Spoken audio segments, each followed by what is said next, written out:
Today we're talking all things personal curriculum.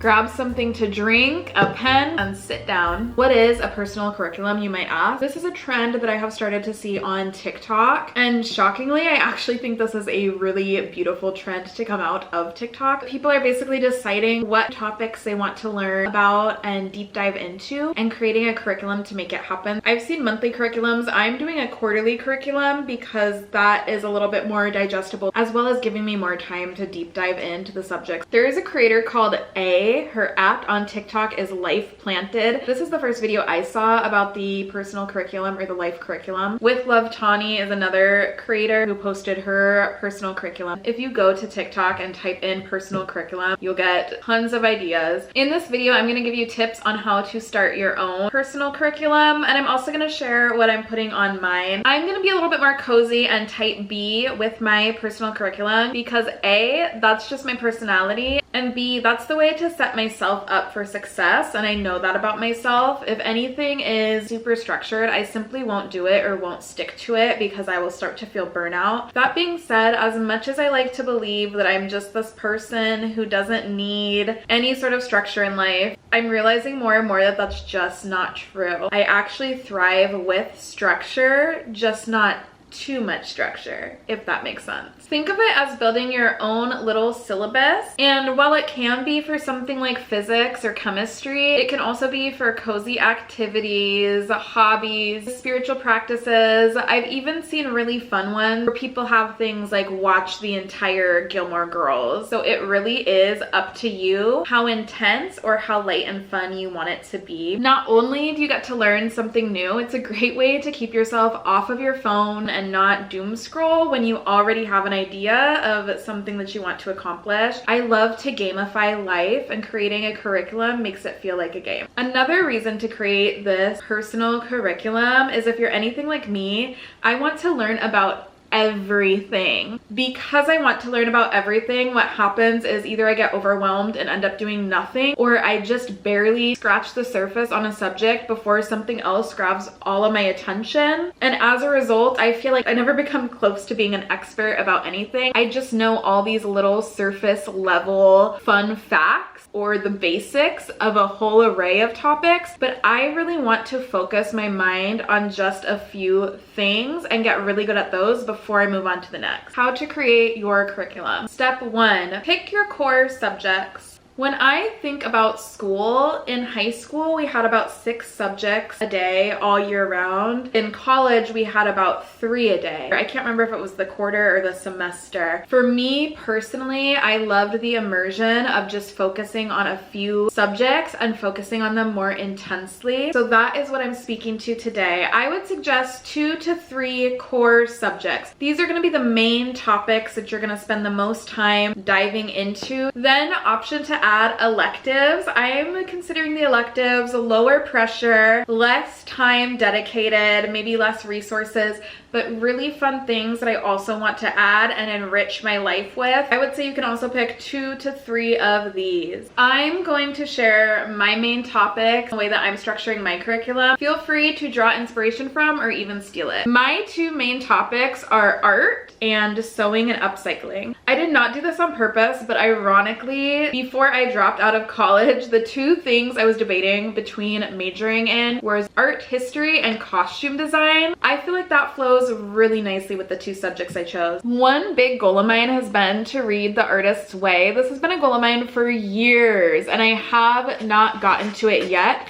So I figured, why not make it the main textbook for my art course? Which means I'll be basing a lot of my main course number 1 on The Artist Way. So morning pages, solo art dates, etc. That's all gonna be under the major umbrella of art. I have a couple other goals within art. I am really into the moon. I want to be able to paint a moon, but not only paint a really great moon, I want to be able to draw a great moon. And by By great moon, I mean a vintage crescent moon with a face more than a realistic one. However, for this course, I want to just do a series where I'm drawing tons of different types of moons and then have that lead to a series where I am painting a ton of different types of moons and just trying all the different techniques, all the different styles from realistic to super whimsical until I figure out what my moon style is. I checked this book out. It is literally a Smithsonian book about the moon. This isn't one that I'm going to require myself to read all the way, but I love some of the illustrations in here, and I might as well tie this art course into science a little bit. I thought I still had my art history textbooks from college, but I was mistaken, or maybe they're at my mom's house. So I think I'm gonna go to the library and check out some sort of art book as part of my curriculum as well. I'm doing mine over the course of 10 weeks. I don't think I mentioned this because I'm starting next week and I kind of want to wrap up by December. That way I can just focus on the holidays. There's some channels on YouTube who talk a lot about art history as well, so I might try to watch one of those videos about once a week. I'm trying to keep it low pressure and fun. I've also been watching a series called The Medici.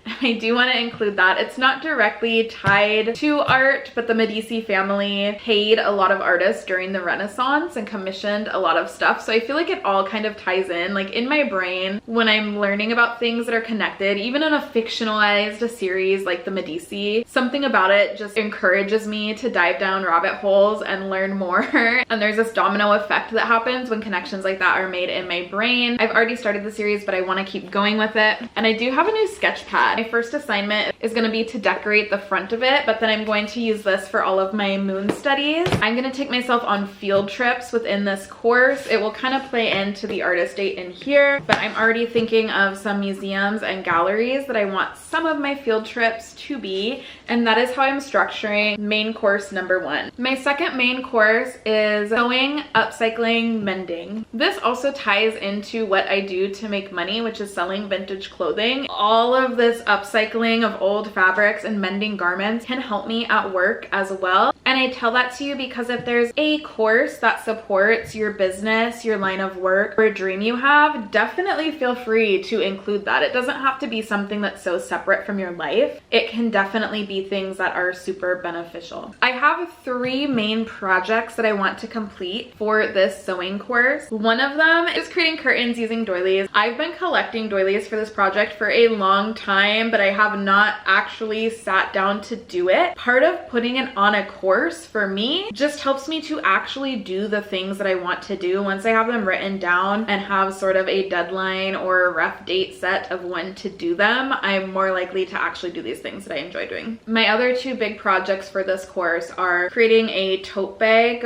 with a lace tablecloth, and then I want to learn how to replace a broken zipper, and I have a skirt that needs the zipper replaced. It works really well with my real life too. I don't have a ton of required reading and stuff for this. The way that I sew and that I have learned to sew has been very, very intuitive. I'm sure that I will be referencing YouTube while I'm in these projects. I don't necessarily have like a required text. Since I was thinking about costume design, I did check this out from the library. It's just what people wore when, different times in history, some of the costumes, and this is kind of an extra credit just for fun versus a has to be done with the course. I also thought it would be fun to rewatch Marie Antoinette because of the costumes in this. This feels more like an extra credit project. Are there more sewing projects that I want to do? Yes, absolutely. There's so many. I chose to narrow it down to 3 to get the ball rolling, to get me practicing, and to make it achievable. I find that for many of the subjects I love, there's so much that I want to do with them, and because I want to do so much, I don't get any of them done. This is just a way to break it down into bite-sized pieces, make it manageable. Now it's time for my electives. I knew I wanted something in the realm of spirituality as my first elective. Once again, there are so many different rabbit holes that I could go with, but I chose yoga. Personally, I chose this because I am a certified yoga teacher who's not teaching. So I want to help myself get more confident to actually teach. Because I recently completed a pretty intensive yoga teacher training, I don't feel the need to make this a main course course. I feel like right now I can just kind of step back. I'm going to be heavily focused on yoga philosophy and the other limbs of yoga that are not asana practice for this upcoming quarter. I love the movement portion of yoga. I'm actually having minor surgery where I don't think I will be able to practice and activate my core for a while. So what better time than now to dive into yoga philosophy? This is my elective, so I don't want it to take up as much time. So there aren't super strict deadlines on these things. I still need to finish Inner Engineering by Sadhguru. I want to dedicate 1 hour a week to reading this. I want to listen to one Ram Dass talk per week. I usually just do the Ram Dass podcast, both guided and individualized meditations and focusing on breath work and journaling, writing down how I feel about them. If I finish this before the quarter's over, which I mean I should, this is a pretty easy to read book. The second thing I would like to move on to is Autobiography of a Yogi. This is over 500 pages. I'm probably not going to finish this within my time frame, and that's okay. If I can just bump my 1 hour a week here to here and get it started, I'm happy with that. It's low pressure. I would like to read